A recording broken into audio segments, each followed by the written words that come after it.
A Human, Our Story 8. Setting up a Big Bloody Bang. Ezekiel and a human used the twins' eyeballs to open the gates and stepped out into the land of the dam beyond. The first thing a human noticed was the sudden drop in temperature. He dug into the damage in its leg and the wound throbbed in protest. "Okay, Bobby boy, a few more gates to go, and we'll be through to the dam wall. So close, Bob, so close!" "Yes, Ezekiel, my leg, it hurts." "I'm sorry to hear that, Bob, but we are so close now. Please do your best. We have to press on. Remember how many times we swore to do this. Boom!" "I know, Bug, I will do it," came the voice of Bob from a human's lips. Ezekiel tilted his head in surprise. I'll put that down to the pain, Bob. I thought we were friends. Perhaps not, eh? Anyway, Bobby boy, onwards. We must get to the dam. He set off across the concrete, and a sudden cold wind arrived with an ominous howling sound. A human suppressed Bob's thoughts along with the pain and followed after Ezekiel. A human felt apprehensive that it was going to lose all control of Bob. The mantis-man figure of Ezekiel was getting harder to follow in the grey mists, which were slowly shifting their hue to a navy blue. "Bob, here's the next gate. I found it. I need you to show the other twins' eye on that side for it to open and us to pass through it." A human struggled up to the gate. It was much smaller than the last and hideously festooned with body parts, and a sinister hum could not be heard but felt in the chests of the two infiltrators. "Come on, Bob, hold it up. Can you feel the weight of the souls calling out for freedom? Oh, I can't wait for this, Bob. I can't believe we've made it. Just 2 more gates to go, although they may get a bit more trickier as we go along," said Ezekiel, unable to contain his excitement. The gate opened as it recognized the retinas in the bottles. There was now a heat that blew from the other side, a sickly heat, and it reminded Bob of the rather uncomfortable ride he had had to endure in the Bug's truck, and he came rushing up to the surface again. "How much farther is it, Ezekiel? Why do we have to get so close? We'll probably do it from here. Easy for you to walk. Your legs aren't fucked like mine is." "Bob, how dare you! To even think of blowing our backs now, considering how far we've come. Now, I don't mean to be rude, but are you stupid or mad or both? Well, actually, probably both if you're here with me, eh?" A human wrestled back the consciousness from Bob. "Yes, I'm sorry, Ezekiel, you're right. Ezekiel, I have to tell you something." "What, Bob? Come on, we're going to have to move," he said, and stepped through the gate. "I'm going to kill you, Ezekiel," the human said. "What?" "Yes, of course, Bob. We're both going to die in the explosion, but at least we won't be damned in that dam of damnation. At least the pits of hell will be an ocean of souls by the time we're done here." "No, I mean, it won't be me, it will be Bob." "Bob? You are Bob! Bob, stop talking riddles. We need to press on." "No, I mean..." But a human's words were cut short by a fearsome and dreadful moan. "Oh, fiddlesticks, that's not good, Bob. I think we've just woken up the butcher with our presence, and I'm pretty sure the gate that we need to get to is on the other side of him." Out of the sickly, sweet navy blue mists came a giant. Slow at first, dragging an enormous cleaver. He had corpses and body parts hanging from his belt, and his head was that of a wild boar. Bits of its flesh were rotten, but as it approached they seemed to regain their health with the anticipation of new prey. Its moan turned into a bellow as life returned to its eyes, and it began to run towards them. Bob had pulled forth his gun and was shooting. A human felt the recoil jar its arm with each shot. Then it turned to see Ezekiel firing at the rapidly approaching threat also. Most of the bullets hit the butcher and left marks, but did little to slow it down. "Flee, Ezekiel!" shouted out a human, as it realised the imminent outcome was not going to be in their favour. Ezekiel turned and burst forth his wings to fly away, but the butcher's reach was far, and much faster than he had anticipated.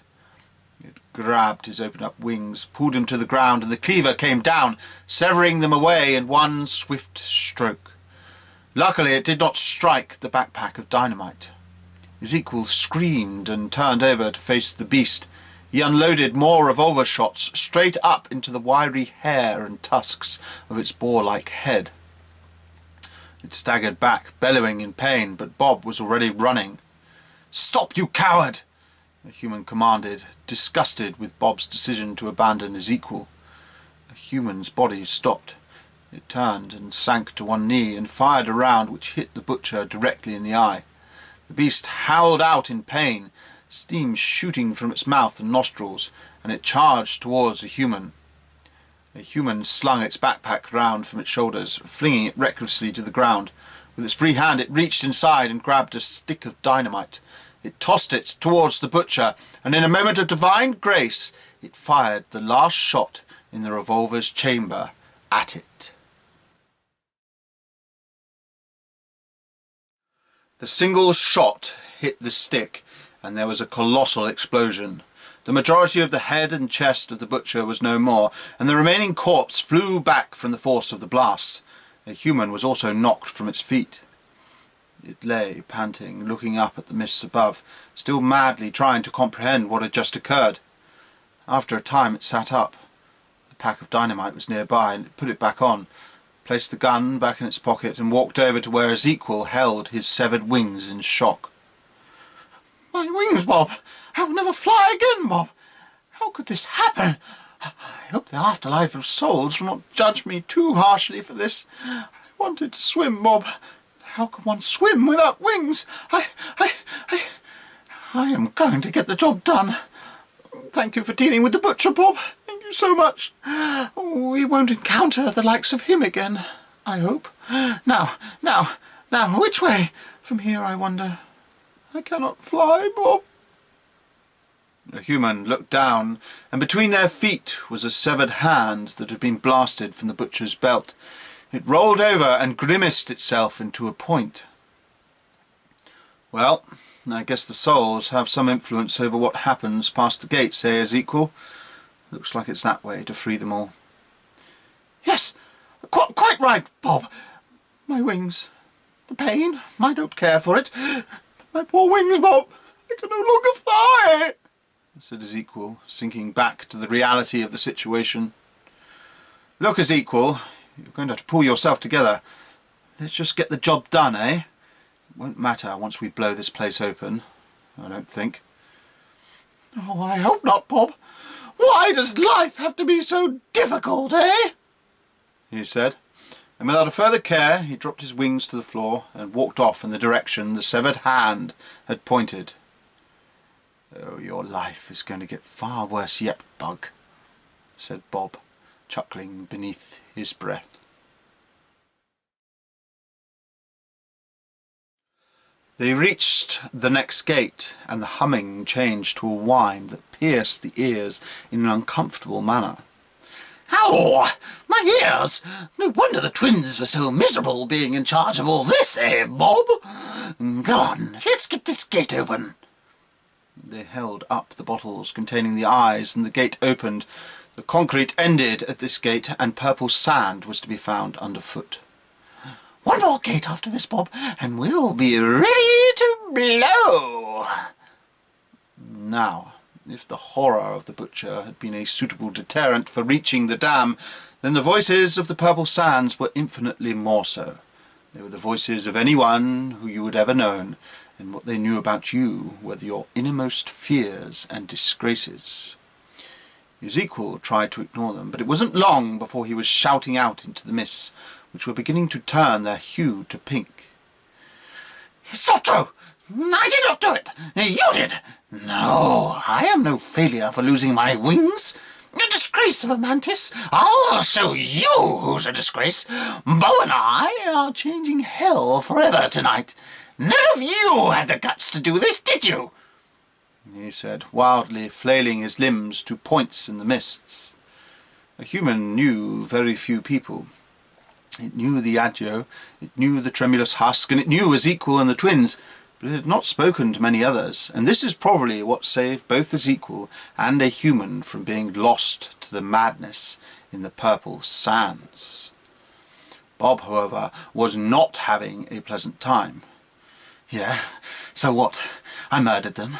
They were all but bugs, all of them. The sports team, the scandals, I don't care. I took the money and gambled it. I took it. The black rights of the soul. Not even Ezekiel knows I am an agent of the city of hell. He will be humiliated, and I will have his head in my office, his stupid bug head. Wait, what do you mean my mind is not my own? There is a human in here with me. Get out of my head! His voice shouted from a human's lips. But from here on, a human was able to control Bob, whilst he wrestled with the voices in the sands. A human looked and saw Ezekiel was really struggling with the conversations in his mind, so it grabbed him by one of his long limbs and led him forward. It wasn't my fault. And where'd you get that idea from? Yes, I did. I struck him right through the head, and I ate him, all of him. They never found his remains. And you know what? He didn't even taste that nice. Only one round left. Yes, I saw what it did. I don't care what you think about it. I felt justified, and I was young and hungry. A human didn't say a word. It simply marched Ezekiel forward as he jabbered back into the mists of the purple sands. I don't know. No, that wasn't me either. The man? Yes, I thought about it. He does look good to eat. But I'm not hungry now. Drink? Oh, yes. I stuck several bottles in. I used to smuggle for the powers at the top of it all. And I... Wait, no, that's not true. They reached the last gate. It was golden and ornate, and ostentatious patterns squirmed across it in a nauseating manner. A human forced Ezekiel to hold his bottled eye up to the gate, then quickly it ran to scan its own bottled eye of a twin. The gate opened, and they both fell through it as if shoved by an unseen force. And what's more, I did not eat the other eggs in the nest, Mother. That was... Bob! We made it! I wasn't sure we were going to, but we have made it. Apologies if I said anything out of place back there. The sands have been known to lie. But, oh, look! He ran forward to touch the smooth black rock of the dam, and immediately withdrew his limb. Oh, Ezekiel, no touchy-touchy, obviously. Not good. Bob, we've made it. Just got to travel along to the engine house to set our sticks in place and get some detonation going on, Bobby Bob. My whole life, or at least the last 6 months, I've been waiting to change hell. And here we are, Ezekiel Ezelion and Bob Odman, who are actually going to do it. Oh, the two greatest saboteurs hell has ever known, or ever will know. Think of it, Bob. All the souls free. The collapse of hell itself. The city will never be the same again without the mines. And tonight, Bob, the mines are flooded. Everything changes. They cannot stop an ocean of angry souls from destroying their wealth. We'll have to act quickly, because if the purple sands knows our minds, then soon, too, will the masters of hell, and they'll be after us in no time at all. Still, I can't believe we've nearly done it. You are the best, Bob! Shouted Ezekiel, jumping for joy. You're right, Bug. We have nearly done it. I can't wait to see the smile on my face, said Bob. For just as a human had realized Bob's secrets in the purple sands, so had Bob a human's. Things were about to get rather tricky for everyone involved.